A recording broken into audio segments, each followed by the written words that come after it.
case of nuclear or radiological fallout, people living around potential targets such as military bases and chemical plants may be advised to evacuate.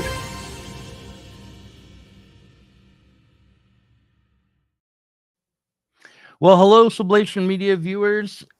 It's I, Douglas Lain, the author of Fall Into Time, a short story collection from 2011, and the CEO, head honcho, boss man, editor of Sublation Media. And I'm Ashley Frawley, gradually leaning back because you showed your book. So I'm going to show mine. I'm the author of this most recent book that came out in January. I am a sociologist at the University of Kent. This book is called Significant Emotions, out from Bloomsbury Press in January.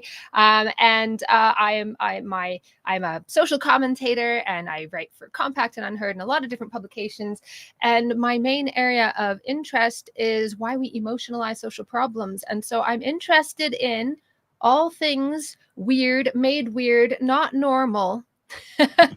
And that's what we're going to talk about today, because unless you've been under a rock for the last couple of months, you've noticed that politics has become, well, for the last, let's say, decade, politics has become a bit weird. Or at least everyone is saying politics is weird. You're weird. That's a bit weird. Weird flex. So what's going on? What is weird, and how can we understand the concept of weird? Do we need to understand first the concept of normal? So that's what we're going to go into today. But first of all, Doug has a little bit of an update for you. Yeah, well, last month I announced that Sublation was going to be operating in support of the new movement for a socialist party. And I kind of been spelling out what that will exactly mean. Since then, I've had several conversations with Chris Catrone about it and others. What it will mean is that we're going to start having real-time, real-life, in the flesh meetups.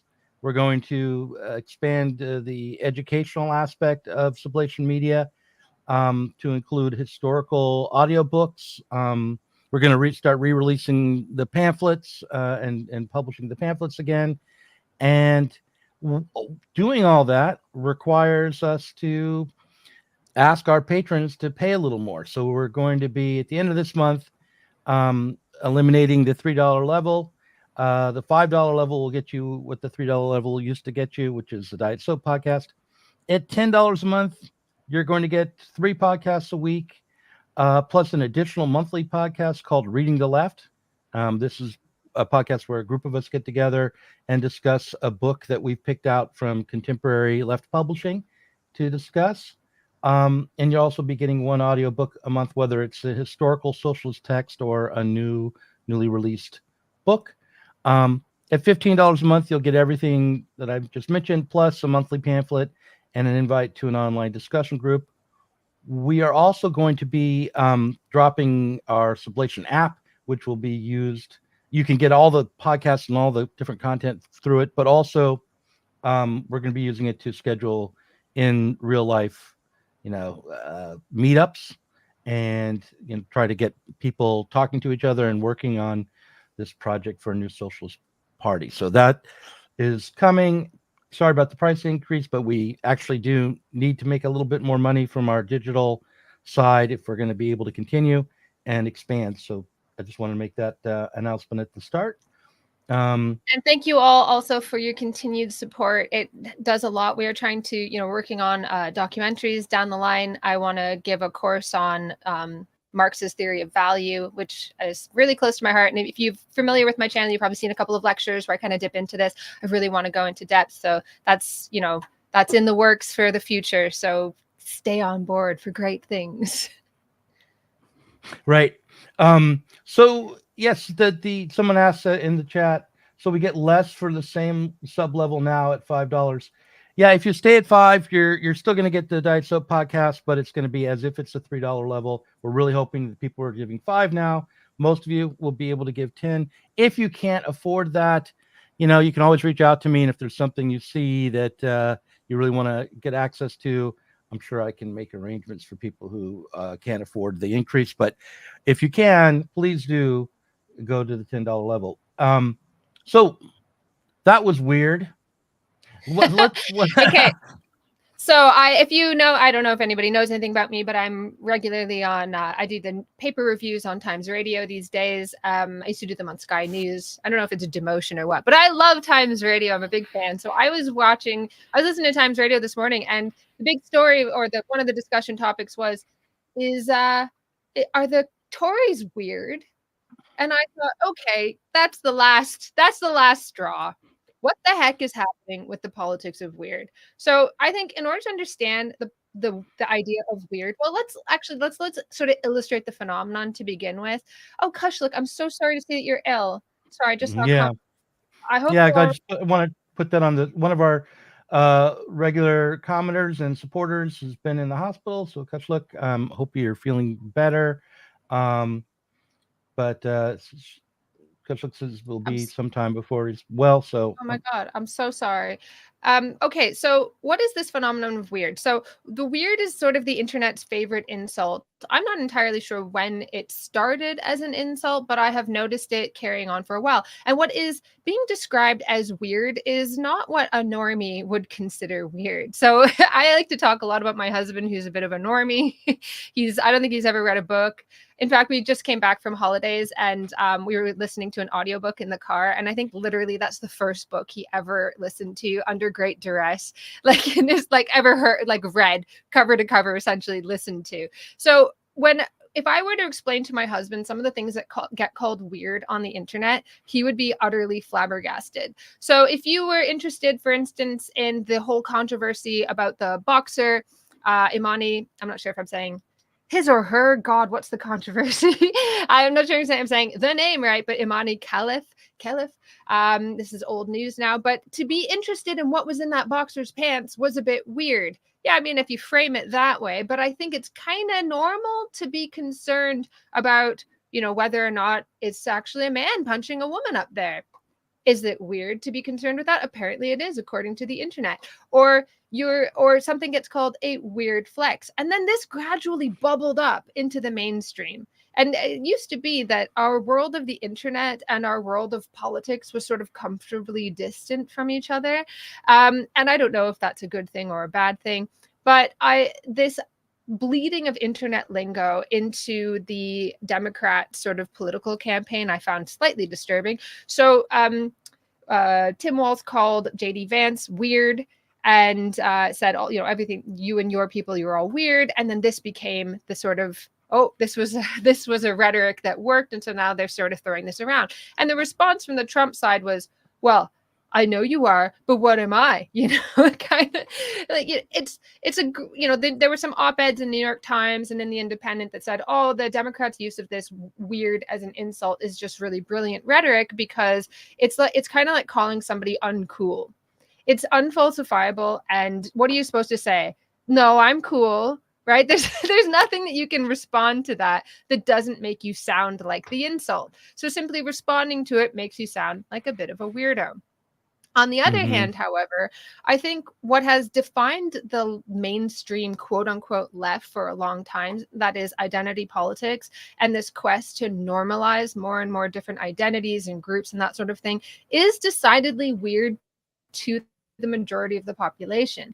And I think there's a very interesting kind of dynamic between this attempt to name things weird and an ongoing quest to normalization as a key kind of leftish outlook and campaign. Normalize this. We in sociology and in publishing and so on, I often see a usualizing pedagogy. So a pedagogy that attempts to usualize certain kinds of identities that are what were once not considered the norm, and also at the same time to smash heteronormativity. So to smash the old normal and to normalize something that was once weird in its place. So this is the kind of dynamic that's been going on in the culture. Doug, do you have any more description? Sort of trying to paint a I wrote what's happening in the cultural sphere. Do you want to add anything about to this? That?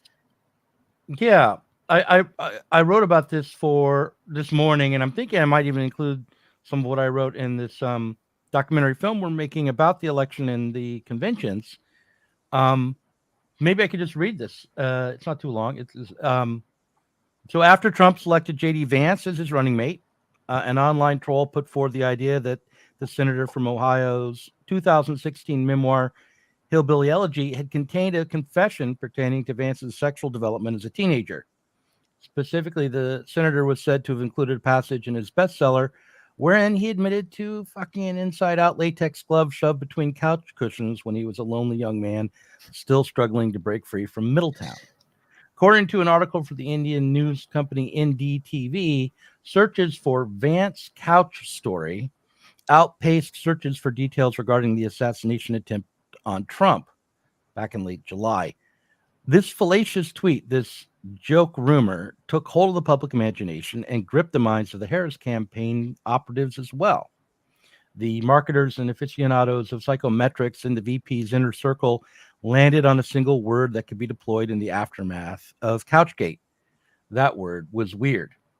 Kamala's VP pick, Tim Walz, deployed the charge masterfully when he announced that he was on the ticket. And he was talking about Trump, and he said, Trump's running mate shares his dangerous and backwards agenda for this country. J.D. Vance literally wrote the foreword for Project 2025. Like all regular people I grew up with in the heartland, J.D. studied at Yale, had his career funded by Silicon Valley billionaires, and then wrote a bestseller trashing that community. That's not what middle America is. And I got to tell you, I can't wait to debate this guy. That is, if he's willing to get up off the couch and show up. I got to tell you, just an observation of mine, and I've got to say it, these guys are creepy and just weird as hell. So I could go on, but that's the beginning. I'll just say this. Back 32 years ago in 1992, I ran a rubber fish for president. I invented a candidate who I named Dr. Philip B. Karp, and I started printing pamphlets and posters for a write-in campaign to elect him on the random surrealist ticket. It was an undoubtedly weird thing to do, right? The whole point of it was to be weird, because at the age of 21, I felt weird. So I, at the time, I was working for the Oregon State Public Interest Research Group and had become convinced that the world was on the brink of Armageddon. Global warming was the primary risk, I guess, but my childhood fear of nuclear war provided me with another motivation to join the fight, collect a meager paycheck, and run a toy fish for president. In 1992, and all along the way since then, I've felt that politics is and should be weird. I thought the people who didn't know that American politics were weird were either apathetic or budding bureaucrats. The epithet weird, when hurled by a presidential candidate at her opponent, strikes me as juvenile, authoritarian, hypocritical. One of the aims of political theory or critical theory is to make what is normal, as an average and typical, appear weird. Making the usual seem strange means we might break the consensus and create opportunities for change. However, the point of revealing what is thought to be normal as weird is not to stop thinking or critique, but to point out the need for it. And then I have some things I've written down here about J.D. Vance's natalism, but we can get back to that. Okay. But that's Okay, so there's so much in what you just said. Okay, so it's so interesting because one of the things that I've been trying to figure out with this is that the counterculture was always the counterculture. It was exactly as you are saying, to render the normal strange, right? To be weird, to be on the outside.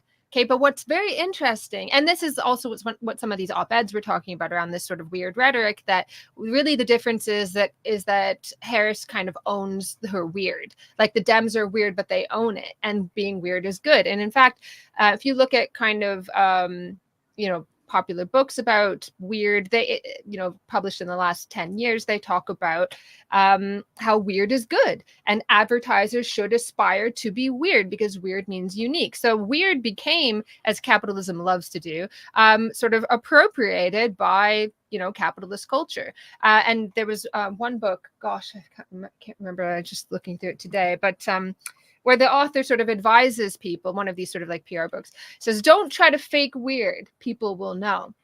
And the thing is, now the counterculture is aspiring to be normal through normalizing, but you can't fake normal, people will know. People will know. And so people are kind of onto this, that something is well, something weird is going on. And I think it's really interesting that those who once aspired to be countercultural now aspire to dominate the mainstream and to identify everyone else as weird and outliers. And in fact, that's actually has become, far from that sort of old advertising strategy I just mentioned, painting your opponents as outsiders has become a new PR strategy. In fact, I've talked about this before, but many years ago, I did this very expensive media training I got put through. And in the pamphlet, they said, paint your opponents as the fringe people they are. Paint your opponents as the fringe people they are and move on to explaining your key points. Basically, it was saying, don't even bother trying to argue with your opponent or refute their key points. Simply paint them as fringe, i.e., paint them as weird. And this is a huge tactic now, I have noticed. Instead of, and I see this all the time, like instead of saying, when I'm in debates and that sort of thing, instead of having an argument with somebody saying like, there are some points of contention here, we're having a public debate, they will say, no, this person is an extremist, is an outlier, and therefore there is no point in having any kind of discussion. My viewpoint is the mainstream, is the extent. By saying you're weird, I'm normal, what you are saying is, or what you're saying, I'm weird, and you're weird, and by implication I'm normal, you're saying my viewpoint defines the parameters of acceptable debate. And if you contest it, you are an extremist. Now, this is it's been a very effective strategy, right? It's basically saying like, I don't even have to debate this. So I noticed even I saw this online a few years ago, like my family members who are a bit political, my cousin sort of testing this strategy out, which I found very interesting. She says, well, if you are trying to, remove my bodily autonomy by being against abortion, then you are, an extremist and not even worthy of debate, blah, blah, blah. And basically saying, I will not have a debate about abortion because anybody who contests it is an extremist. Okay, and therefore not worthy of polite society. Cancel culture did this as well. It said, it suddenly just came through throwing elbows saying, nope, this is the new normal. This is the new mainstream. If you're slow on the uptake, I'm going to hang you from a tree over there and watch everybody else who goes by is going to pretend not to notice because they don't want to be the next person hanging, right? And that everyone goes, oh shit, this is the new normal. I'd better fall in line. But this is a very dangerous strategy. It worked, right? All of this stuff, all the LGBTQ stuff flew through the institutions on this strategy. Paint your opponents as fringe. Right? It worked for gay marriage because people who were against it really were fringe, and then everybody kind of piggybacked on that. Oh, if you're against this, you're a fringe person. You're just like the gay cake people, blah blah blah. And then that's what they used. But what happens is if you say you're an extremist, you're fringe, you're on the outside, you're weird, people are going to say, okay, well if that's what I am, then that's what I am. So it becomes this kind of self-fulfilling prophecy. And then you create a situation where the last bastion of the counterculture is actually on the right.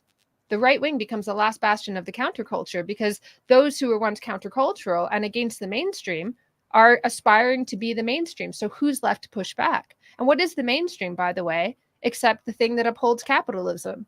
So where's our space of acceptable opposition? Where's our space for free thinking? You get tossed out, you get canceled. So people move to the right, and it becomes this situation when people start to live up to that extremist fantasy, then the fantasy becomes real. I mean, we should take a note from history of how dangerous it was when the right wing became the revolutionary wing. It was not a good thing. And this is Heidegger, right? Like, oh, we're in a right wing revolution. Look where this where this led us. So we should be very, very careful about painting people as fringe and be much more open to debate instead of saying, oh, that's a bit weird, by basically saying you're unworthy of debate. Well, people will live up to it. I want to ask you this. Someone says that running a fish for president isn't weird, it's cringe.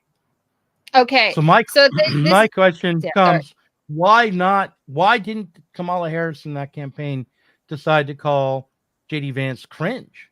Instead, I don't know if there's a big difference between calling someone weird and calling them cringe. But what do you No, think, I Ashley? think it's in the same family of terms. In fact, that I was sort of half referring to an independent op-ed from a couple of days ago. Forgive me that I can't remember exactly the details, but the author, it's just absolutely peppered with this awkward cringe. And I was like, for God's sake, is everybody in journalism 15 years old? Like, what the heck is going on here? You know, they're describing sort of political candidates as weird, awkward, and cringe in the headlines. And so it's part of the same thing. Calling somebody a bit cringe is saying, "Oh, you're a bit weird." It's the same thing, and it's basically saying like, "I am savvy, I am linguistically in the know, I am self-aware. You're not." And also, there's a part of weird too that is, if you call yourself weird and own it, it is also showing that you are savvy. So like, Mhm. you know, singers will be like, "Oh, my new music is a little bit weird," and what they're saying is like unique. But again, it's that weird that aspires to be the mainstream, that aspires to like shake things up and be the new thing, to be unique, to be, so that's that kind of that counterculture that aspires to be the mainstream, that is sort of taken up as the mainstream. But you were making a point about how the right is now capturing the counterculture or the dissident pop culture. Um, and I just want to put this on the screen. There's Johnny Rotten. This was a while ago. This is back in 2016, I think, wearing a "Make America Great Again" shirt because it was the most punk rock thing he could think of doing, I guess. But so it's been Well, a little yeah. while. I mean, that's the whole thing that MAGA communism was doing, right? They recognized that that was the space of opposition, that that's where opposition had moved to when you had this the movement of the counterculture into the institutions and aspiring to dominate the mainstream by simply saying that it is so. You know, now you can no longer talk about things. Okay, so we lost in the economic war. What's that famous line from oh, I can't remember. It's a sociologist, but he says the left has won the culture war, the right has won the economic war, and the center has won the political war.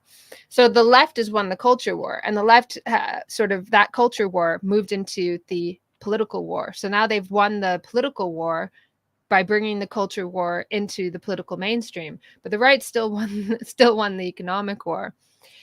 So we are, having lost that war, that which was the main point of socialist politics, of communist politics, of Marxism, or the socialism communism that was inspired by Marxism, was not to win on cultural issues, but to win the economic war. But we lost that, and so then what went into overdrive was to win this sort of cultural war. And how we won that cultural, I hesitate to say, how they won that cultural war was by dictating or through political maneuvering, lobbying, things that, you know, sociologist Joseph Gusfield calls coercive reform. Reform that seeks to change hearts and minds through the law, through policy change, instead of what might be imagined as the ideal of democracy, which is that you change hearts and minds. Once minds change, then we seek to change the law. No, you change the law first, and then people come into contact with it, and now you've dictated the acceptable sphere of debate, and you've put it in law. People who think that they have recourse to, oh no, surely liberal legal notions will save me, and then they find, oh shoot, behind my back, without anybody even noticing, those legal norms are changed. Yeah. and that's what I'm worried about happening through this war on disinformation, right? That they're going to change laws in Europe and the US, and then when that happens, a good portion of the population will simply accept the loss of the right to free speech and free thought and go ahead. Yeah, because those domains were essentially taken over by the right, because the left had decided that they were going to get what they wanted through making it impossible to say. I realize I'm like cliche or Orwellian territory here, but making it very difficult to say, to oppose them by painting the opposition as weird, painting the opposition as outliers and extremists, right? So that became the way, well, if we could just like sort of have the legal norms on our side, we can manifest the world that we want to exist in. And in fact, I think a lot of this, the weird epithet, is not a description of something that is actually weird, although there are a lot of weird things going on, like a brainworm admitting that a brain worm literally ate part of your brain on the campaign trail must be kind of weird. But it is manifesting. It is trying to say, like, this should be weird. This thing should be weird. Yeah, I've sort of lost my train of thought there. Sorry. Go on. Oh, Doug, are you muted? I was hearing a little bit of static there, so I unplugged the microphone and plugged it back in, which is why I'm muted. But I think you sound all right now. Do I sound all right? Is on my yes, it might be me. It's okay. As long as as long as my mic is working, that's all that matters to me. Okay, so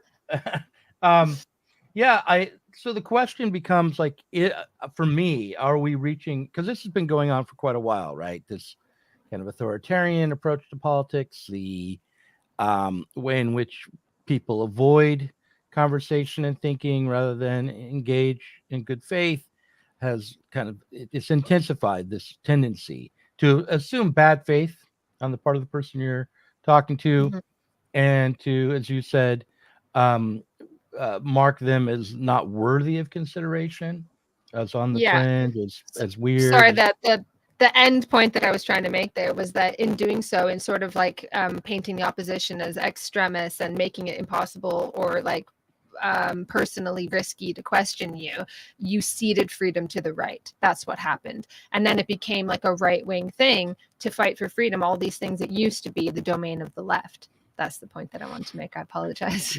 Well, that's fine. Yeah, but the question for me is, because I don't think the right can be trusted to really hold on to those kind of values for openness and reasoned debate and pluralism. And I think that they're very quick, and you can see it. They're very quick to hurl the adjective weird at their political opponents as well, and go well beyond that. The libs of TikTok comes to mind, where it's not about so lithium-19 is saying there's still static. Yeah, you saw that, right? Yes, I'm kind of like trying to fiddle with my mic connections here. You just let me know when the static stops. But I am listening. Okay, well, okay, that's fine. So no, and it's not on my side. People don't hear static from me. If you do, put it in the comments. So what I was getting at was just that I worry that this turn, that taking up the epithet weird by the Harris Walz campaign could have very negative cultural and political consequences, especially if people on the left, socialists, aren't critical of that turn. So one of the things that we're hoping to do today, and we're hoping to do overall, is push against this turn towards the weird as an epithet. So like, go ahead. Yeah. Sorry, my bad. Oh, no, go ahead. No, I was just going to say, as an example of how we can do that is, if people are to say that J.D. Vance's natalism is weird, we need to insist that they go beyond that designation or description, because if we just let them say that Vance's natalism is weird, there's a risk that everyone will simply embrace the opposite aim, the aim of the anti-natalists, right? So if we think that Vance's championing of childbirth and families is weird, then we should at very least stop and think about what's weird about it. That's and why it, right? Like it's manifesting. It's like it's what people wish was weird, right? Oh, families, that's weird. Like a commune where we all have sex with each other, that's normal. Like, or Bulent Somai's book from Sublation Press. I recommend everybody read that because it is such a good example of everything I hate and then I rarely read. Which is, no, it's good. I want these books out there because I love it when someone really articulately puts forward the counter argument and so that people stop saying I'm making stuff up. Nobody says that. I'll be like, no, No, here, this compendium of it right here. But if you want another one that we didn't publish, it's Sophie Lewis's stuff as well. But Okay, he's so like abolish language and children are sexual too, and it's the parents that like okay, repress their sexuality and all this. And I had to read that as an audiobook, and I was like, I had to stop and go, ah! It's like by the way, constantly. that audiobook is going to be one of the ones that you'll be getting if you subscribe at the next level up to Sublation on Patreon. But I want to say about like Vance and to find out what's weird about Vance's position rather than what's weird about the antinatalist, anti-family position. Vance called single childless women in their late 30s and beyond miserable cat ladies, which I think was belittling. It was belittling a population that includes very productive members of society. Like I wrote down a list of people. Sally Ride, the astronaut, never had a kid. Novelist Harper Lee, the civil rights activist Rosa Parks apparently never had a kid. Julia Child never had a kid. Katharine Hepburn never had a kid. My favorite pop star and performance artist, Laurie Anderson, as far as I know, I don't think she's had a kid. Gertrude Ederle, the athlete, and others have not had children, but they contribute. They've contributed quite a lot. And yet, still, it's true that raising children and most of all, passing along your understanding and wisdom to the next generation is fundamental. The psychoanalyst Eric Erikson, I'm just going to quote him as an authority, argued that forming a family and passing along cultural, political, religious, and perhaps even philosophical commitments and values is what is necessary for proper psychosexual development and health.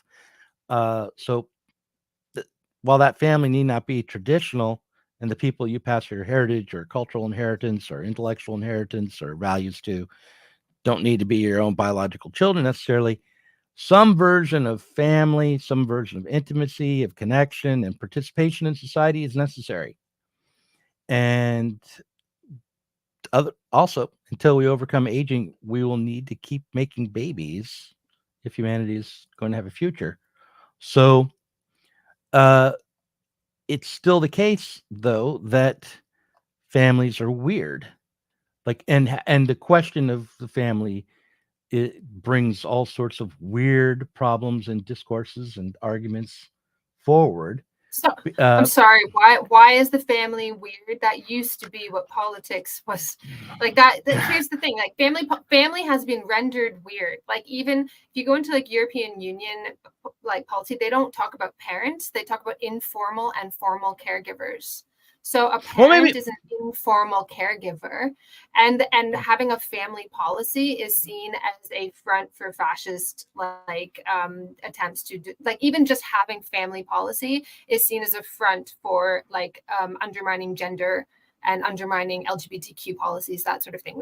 Like you used to just have like a family policy that was like a key part of social policy. Just teach family policy as sociologists. Now that's weird.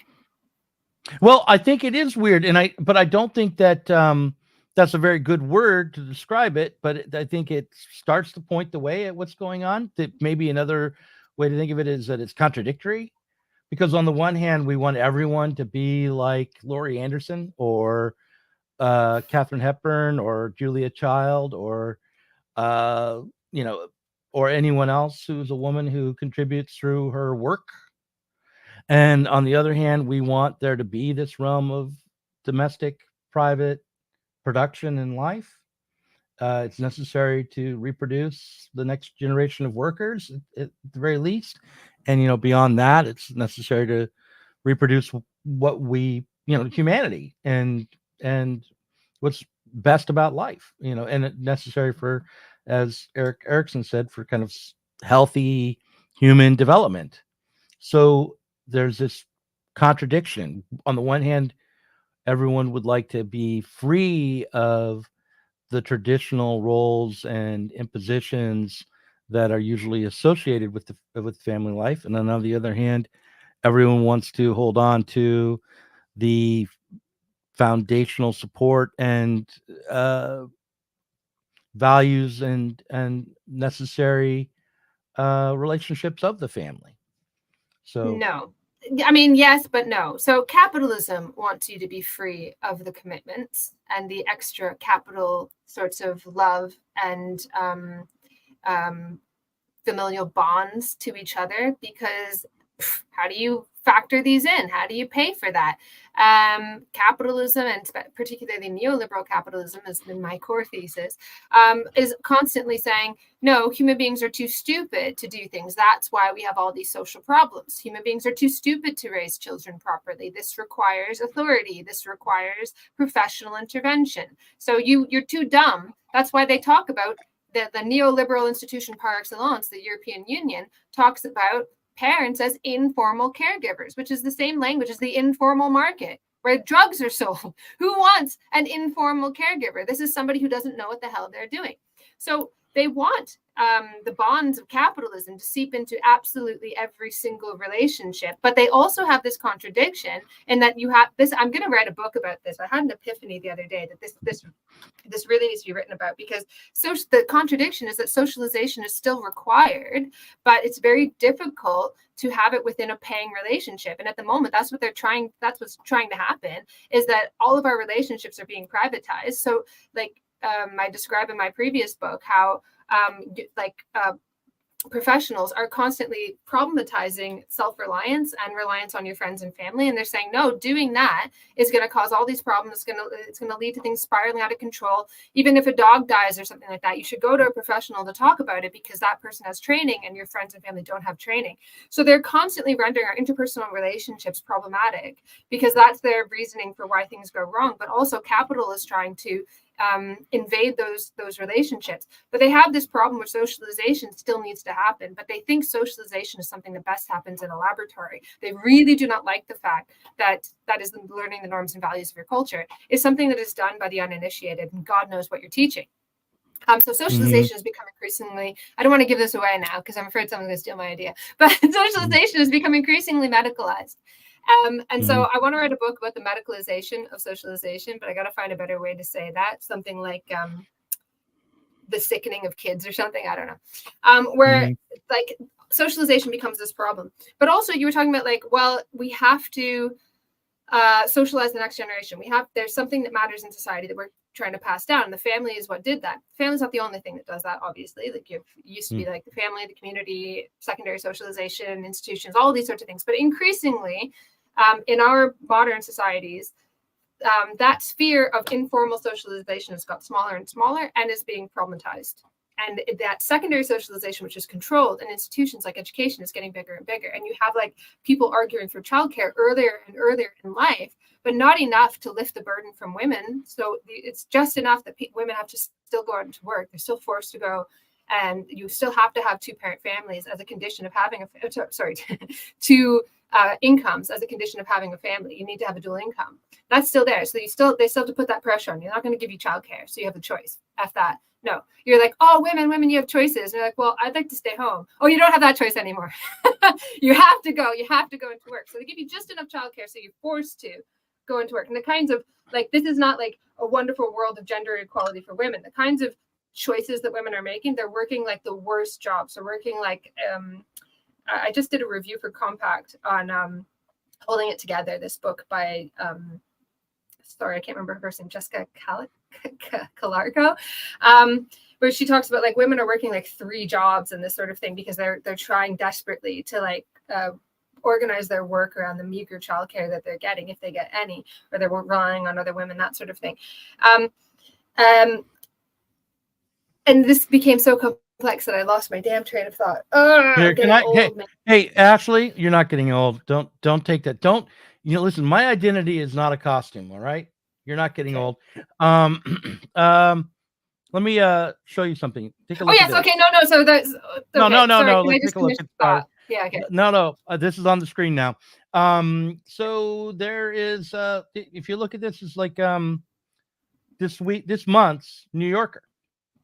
And it is kind of making waves on Twitter, as everything makes waves on Twitter.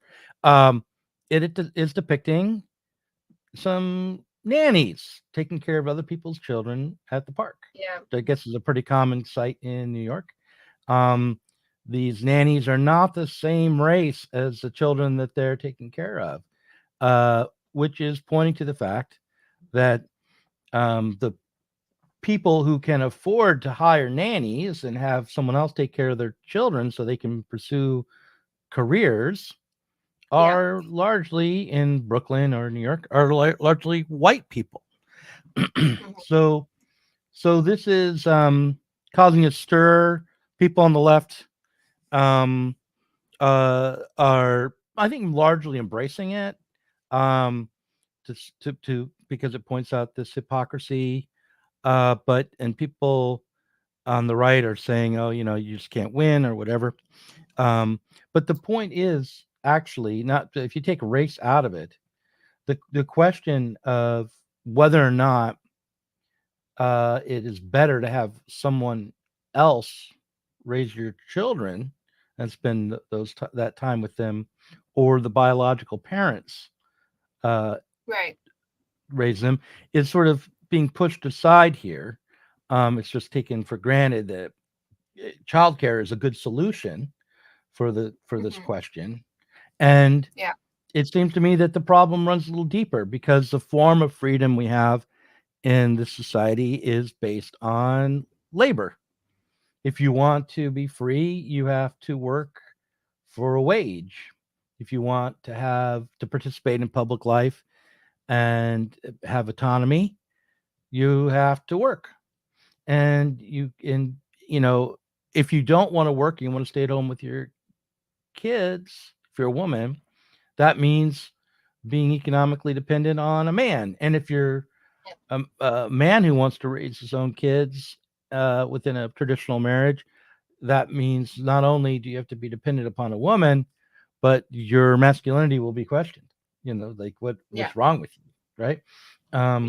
So, but then the solution is, well, hire other people to raise your kids for you, and those people, of course, maybe having to leave their own kids aside in order to raise yours, or might be older and might have already raised their kids. I think if you look here, this nanny is holding up a photo on her phone of her child who just graduated from high school or college or something. So like it's not an easy problem to solve. There's something weird about it or contradictory about it, because we want, as good liberals, we want women to be free and autonomous, and on the other hand, the necessity of the family sort of remains. And it's certainly, I don't want it to be replaced by the state. I don't want the state to take over. But anyway, go ahead. Where I was going with that is that I think what's happened is that we are sort of inadequately equipped to understand and contest the way that capitalism itself is currently attempting to resolve this contradiction, not at all to our benefit. So where I was going with that is that like you have like a small amount of childcare that just pushes women into these crappy jobs because nobody's investing in large scale infrastructure that's too risky, or like you have like dwindling investment. And where a lot of growth is coming from is through crappy service industry jobs with little pay and few benefits. And you have a problem that people won't take that work up unless they're under great duress. And so it's often like immigrants that will take that up, or it's women, mothers who are desperate that will take up these really crappy jobs. And of course, in the United States, especially, you have women will take up 2 jobs and work, or 3 jobs and work like 60 hours, but they're all part-time jobs, which allows employers not to have to pay any benefits. So this is quite a wonderful little scam we have going here. But what allows it is not giving women adequate childcare. However, that it had always been like an aspiration of the socialist movement to have free childcare for whatever reason, not to allow the women to go to work, but for whatever reason. And you had like communes and kibbutzes and that sort of thing, because the idea was that the community would help to take care of the children. That was the idea. But what is happening is that part of that is there's an economic push to get women into work, but also there's a sort of neoliberal ideological underpinning, which is this explanation for social problems as being rooted in socialization. So why people make bad choices within within the sort of neoliberal logic is because they've been inadequately socialized. They have sort of information weakness, this sort of thing, or culture is this sort of like anomaly that comes in and fucks everything up. So you have to have people, you have to have like, increasingly you want to solve these problems through institutions like education. And that's what I was saying, where education starts to go into, people start to argue for childcare earlier and earlier, and education earlier and earlier, not because they want to take that burden off of women for whatever purpose, for whatever reasons the woman gets a break, but they only give just enough childcare, so the woman still has to work, but you have the opportunity to formally socialize the children, to unsocialize them from the forms of traditional and community socialization and family socialization that teaches them all the wrong things, and you can then formally socialize them. And the left has been unable to contest this because they too have taken on quite a lot of the sort of neoliberal dogmas that have dominated leftish mainstream politics since at least the 1990s, with like Clinton and Hillary Clinton's first 3 years, and It Takes a Village and all that kind of stuff. So they haven't been able to adequately understand or contest some of these things, but they also don't think that there is anything in society worth passing down. So they have not defended traditional forms of socialization, the sort of uninstitutionalized, sporadic ways that we teach the norms and values to the next generation. It's not the only way the next generation learns. Otherwise, you're stuck for understanding social change. But some things, that do get passed on. What is worth passing on? People don't think there's much in our society worth passing on. And so they're on board with this disruption of socialization to render heteronormative forms of socialization weird, and to smash heteronormativity, and to usualize the forms of being that they think would be better through this sort of formal socialization. So they have been in cahoots with this by going into education and saying, let's teach kids from the youngest age possible not to like pink or whatever, to smash gender norms. And this has this awful sort of this unholy marriage with neoliberalism as well, which thinks, okay, how are we going to smash gender norms? Well, gender norms are coming from socialization. So we're going to go into formal institutions and we're going to change that and disrupt that. And the what has passed for the left for the last 30 years also wants to do that. They want to smash heteronormativity. And neoliberalism is like, great, because we don't want women staying home. We want them in the workplace. So that's how we've got to the situation partially. Well, I want to point out, okay, so the virtual Jonathan says, isn't it the entire family, not just the parents who raise children traditionally? And you mentioned this as well, right? You just said the same thing. And what I thought of was how the term bourgeois means city dweller, and how the way in which traditional families raised children had to do with, farming and agricultural life and rural life. People would live together and work the land together and subsist off the land in their community, not just on their own plot of land, but in their community as well. And women stayed home traditionally and did domestic labor that was then used by the whole community. Like, you might churn butter or something and trade the butter with your neighbors or share it. So that way of life has been overturned more and more and more as history has progressed, as we become capitalist and bourgeois, we become more urbanized. And that means that the traditional family was patriarchal in a way that the true traditional family, like that is like in the middle of the 20th century, the traditional family of the nuclear family was more patriarchal than before, because there was less of an active role for women in the whole community, even through domestic work, right? So that's actually now, not the case. Domestic work was first, as the domain of women, was pushed as a feminist objective in the 19th century, and it took about 50 years for it to pass down to all classes. And families were more patriarchal in medieval society. That's what actually the word patriarchal family refers to, medieval families, which had the several generations all living together. Okay, well, I read Christopher Lash's last book on the feminism and the family and all of that, and I forget the title of it, but my understanding is that it used to be in traditional families that domestic labor wasn't private in the same way that it was part of the economy of the community, and that therefore women weren't isolated. Right, I see what you're saying. Yeah. So that domestic work, meaning just work inside the house or the estate rather than out in the public realm, in the market, was, you know, was social in a way that domestic work was not, after everything became more urbanized and individualized, and workers and the proletariat kind of developed, because you're talking about a uh pre-capitalist, and therefore in some ways pre-proletariat culture. Oh, not in some ways, in all ways. Yeah. Like we're talking Right. like, Well, it depends on when you're talking about. There are different levels of the working class that existed at different times, but right, most, in the way of like being like working for a wage being your primary approach to sustaining yourself, that developed more and more and more as time went along, and the proletariat grew up, and that's supposed to be our revolutionary force. These alienated workers, these people. yes, but you don't cheer on the alienation. That's the first rule, right? Yes, it does bring us closer to socialism. Utter, absolute fucking immiseration, capitalism seeking into every crevice might bring us closer to revolution, but Engels says it is our job to make sure we never get there. Well, I don't think you're wrong. I just think that the way in which we're going to try to solve these problems has to also develop working class power.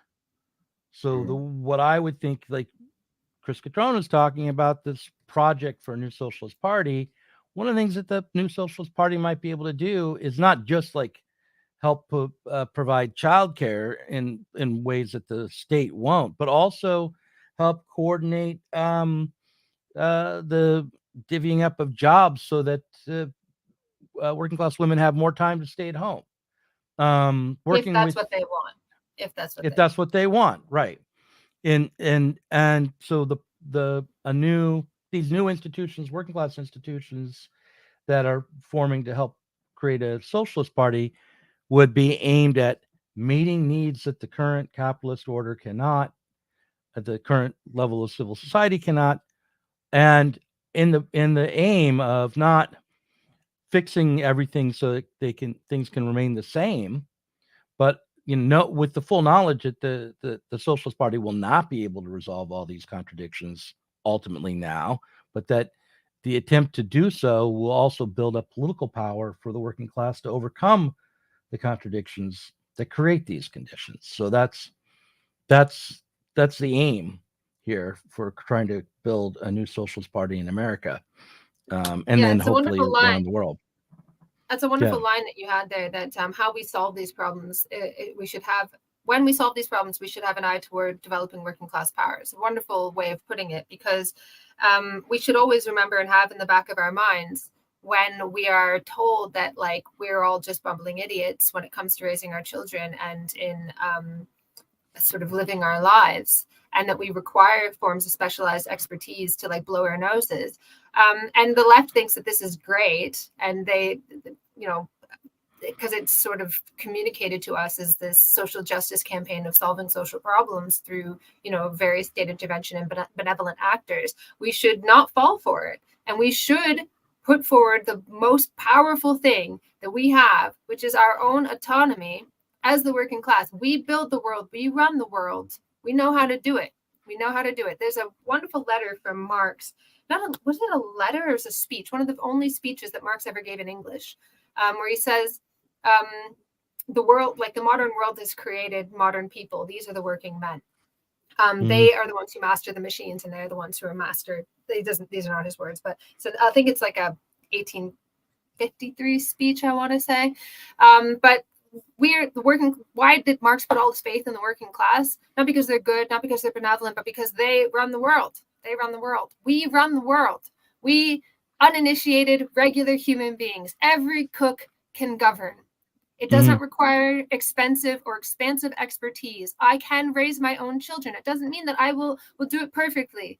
It doesn't mean that I will never make mistakes, but such is life. Such is life. And that's okay, And this sort of like neoliberal attempt to problematize everything, which is sold to us as optimization. It's a simple optimization that every aspect of your fucking every moment with your child has to be like to make them employable in the future. No, you should refuse to live that way. It's terrible. Just enjoy the way that they laugh and say things and get frustrated and angry and then love them. And that's okay. You don't have to say 4,000 words to them before they turn such and such age or they'll never get a job. That's what our society has turned family life into. That is indeed weird. And it destroys the wonderful relationships that we can have with each other, the spontaneous relationships that we have with each other. And we should refuse to live that way. We should refuse this colonization of expertise in everyday life. And that develops working class power. Parents are not simply informal caregivers, and we don't require formal caregiving in order to raise the next generation. We can do it ourselves. And there is something worth passing on as well from our society too. That there is something good that has happened in the past, that there are good things about our present society that we would like to make better and that we can make better. Yeah, I mean, the Socialist Party, if it were really to be alive, I'm just sort of having this utopian vision, it would provide ways for working women to help each other, both to have more time with their kids, I think, and to find the kind of work that they wanted. But not without problems and not without even the same contradictions arising. The main thing would be that rather than it being something that was happening out there, either in the state or in some corporation, and that the workers are just passively accepting through the party, they would be contending with the contradictions and therefore responsible for those the problems that arose and responsible for trying to go beyond the terms that set up the problems, but also trying to work on them in the near term as well. So yeah, I wanted to sort of go on, finish your point. My bad. That's it. No, that's all really. I mean, but I just, one of the things that when you think about what would happen in America if there was a working class party that was not merely trying to run candidates and mimic the capitalists by having marketing campaigns and putting up stickers that say we're all communists now or make America communist again or whatever it would be, and gain state power, but actually was building working class institutions where workers would directly try to contend with the issues that the current society brings, then you begin to realize the degree to which the way in which our problems are framed now is designed to be it's designed to create conditions of passivity, and also when you don't take that position of passivity, then you are pushed to think beyond this tribal level. That's when you're like, imagine if you're actually trying to solve the problem in a community. If someone says your views on the family are weird, well, you know what? Those people would just be pushed aside because practical work was being done, right? But if instead it's just a matter of which representative from the corporate class is going to gain power, and everyone's working their own, to fit in so they can get payola in the racket. Well, then, the idea of that you can just call someone weird, might have some material traction, because whoever gets to call the other person weird definitively will get their paycheck or get their position of authority or have a little bit more security. Yeah, I really wanted to clarify something and what I just said. Somebody commented, so the comment's gone now, but yeah, everyone I've ever known who raised a child couldn't do it alone. No, of course not. Oh my God. First of all, the expectations of how you're supposed to raise a child have become incredibly intensive. If you want to know more about that, I highly recommend a classic landmark book, Sharon Hayes' Cultural Contradictions of Motherhood, published in 1996. Fantastic book, still extremely relevant to what we're going through today, where what the expectations of motherhood have become increasingly intensive. You're supposed to do a million different things, and you do it alone. You can't just leave it to your, the other adults in your community or whatever, or the older members of your family, of your older children or whatever, which is how people used to raise children. Like you'd have lots of children, the older children would raise the younger children. No, you can't do that anymore. That's adultifying. So it has to be like perfect, not perfect. It can never be perfect because you're always going to fuck it up somehow. But it has to be intensive. You have to be on top of that kid all the time. Yes, you cannot do that alone. And it's horrible. It's horrible. Even if like you could have 1,000 parents and it wouldn't be enough. It wouldn't be enough.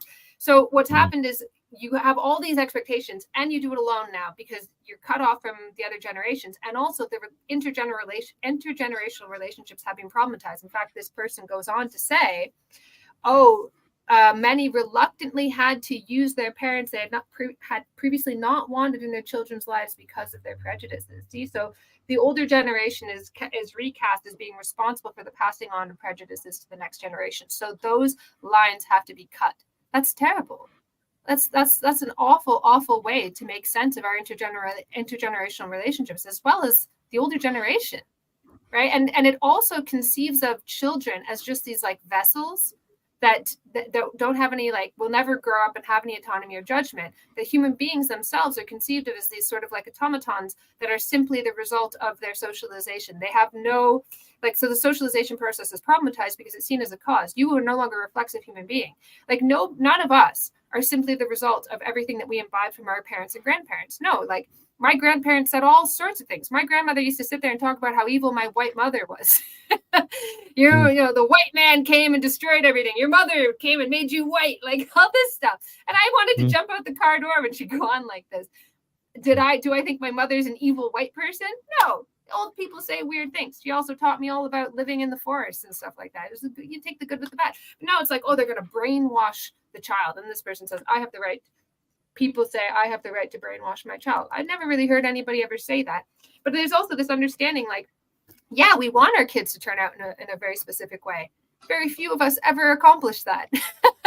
You know, I want my child to be like a good, if it was as simple as like, oh, I'll just do all these things and my child will be a good, upstanding Christian, you know, you wouldn't have the kind of intergenerational upsets that we often have because the information isn't simply transmitted into a vessel.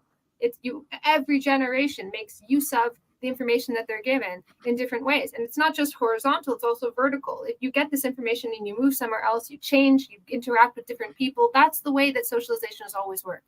Highly recommend the work of Carl Mannheim if you want to know more about that. I also wrote a report for MCC Brussels called Families and Fragments, where I talk a little bit about this intergenerational transfer of knowledge.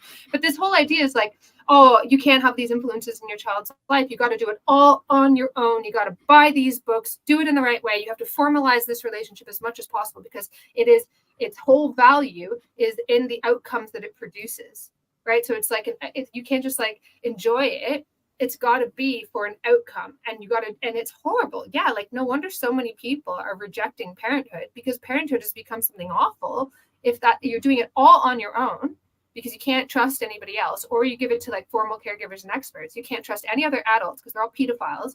You know, that's, oh shoot, now I said a bad word. I'm going to get this I'm going to get this banned. Anyway. No. Yeah, I don't think so. It's late. It's late enough. It doesn't matter. Go ahead. Okay, so in that world, yes, that is weird, and it's fundamentally different than it has been for most human beings. How they've experienced intergenerational relationships, how they've experienced the process of socialization has become deeply fraught, deeply problematized. And I wasn't expecting this discussion to go in the direction of families. So I had a whole lot to say. I want to talk about normalization. I want to talk about Ian hacking and like the taming of chance. So but we're out of time. So maybe here we are. Yeah. Maybe we can bring it up in the parent room. You know, if it can be worked in, and also we can talk about normalization and weird politics again next week, maybe. And maybe we can find a different frame for it for the thumbnail. But yeah, I think it's worthwhile. I just as I'm hearing all of, I think that as we try to tackle policy issues, cultural issues, we should try as much as possible to recontextualize our thinking as if we could possibly include working class institutions and an effort from, you know, everyday people in society to work through these issues for themselves more directly. And if we had that option, how would that change the way we approach the problem? How would that recontextualize the problem. I think one of the things it would do is it might overcome to some degree the contradiction between the rights of women and the need and rights even of the families, right? Make it that contradiction would be overcome for the most part, because I think most women who are in families don't conceive of their rights as separate from their families. And I think most families don't conceive of the rights of the wife or the mother as being in opposition to the rights of everyone else in the family. Exactly. That's one of the core arguments that I make in that report, that policy increasingly fragments, and the way that we understand things is increasingly fragmented, as though everyone in the family is in opposition. But that's not how people actually experience their family. And that's a really important thing, that as much as people want to render the family weird, it's actually, if you look at surveys and studies, it's still the main way that people make sense of meaning in their lives. And the inability, like when you talk about like, I can't afford a house, what you were saying is I can't afford to have a family. Like I can't afford to pass what I have learned in my life on to the next generation. I can't afford to continue living from generation to generation. And to the idea that we should just sort of accept that as a new way, like Slavoj Žižek has this wonderful point where he says, like, all of these awful oppressions we are encouraged to see them as new forms of freedom. Like, oh, can't have a family? Think about it as a way to discover like a new you. And like, can't afford to have children? Well, think of it as a way of discovering your true self. Or like that we're encouraged to, all of our like therapy cultures, like, you should learn to love yourself first, right? You shouldn't be codependent. You shouldn't do this. I am 100% codependent on my husband. I cannot find my way out of a cardboard box. I'm fully codependent. That's okay. This is how a relationship works. He is my other half. He's part of what I need to function. But why are we encouraged to think that way? Because neoliberalism says you might be ripped away from each other, right? You might need to go work in another country. In fact, there's a huge percentage of people in Eastern Europe, one partner literally lives and works in another country. Right? That's all that they can do. And they're away from each other for 6 months. Of course, you got family breakdown at that point, right? They have affairs and that sort of thing, right? But you're encouraged to think of that as like, well, love yourself first, because those people, you might have to leave them. That's not a world in which we want to live. That's not really an opportunity. Okay, I believe in choice. I'm not saying you have to go and have a family, but I'm saying the family still matters to people. And it's the way that we make sense of what matters in society. For the most part, that's how most people think about it. As a divorced dad, I'm trying to tune you out right now because you're making me feel all emotional. I'm sad. Sorry. I'm gonna end it here, and we will see you in the parrot room. In the case of nuclear